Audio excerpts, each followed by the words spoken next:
এক সাহাবী একদিন নবীজিকে জিজ্ঞেস করছে, হুযাইফা, ইয়া রাসূলুল্লাহ, আমি যদি দ্বীনের উপরে চলতে গিয়ে কখনো এমন হয় যে আমার সাথে কেউ নাই, সবাই আল্লাহর নাফরমানিতে লিপ্ত, আমি শুধু একা, তখন আমি কি করব? আল্লাহর নবী সাল্লাল্লাহু আলাইহি সাল্লাম বললেন, ওয়ালাউ আন তাআদ্দা বিআসলি শাজারাতিন, প্রয়োজনে তুমি একটা গাছের গোড়ালি শিকড় কামড়াইয়া ধইরা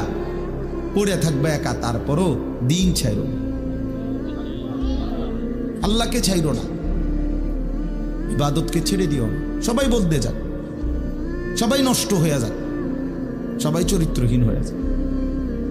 তারপরও কমপক্ষে নিজের হেফাজত। রাসূলুল্লাহ সাল্লাল্লাহু আলাইহি ওয়াসাল্লাম বলছেন,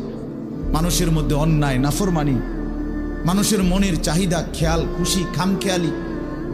এগুলো যখন বেড়ে যাবে, আল্লাহর নবী সাল্লাল্লাহু আলাইহি সাল্লাম বলছেন, ফাআলাইকা বিখাসাতি নাফসি, শুধু তখন নিজেরে আঁকড়ায় ধরো, ওয়া দাইল আওয়াম,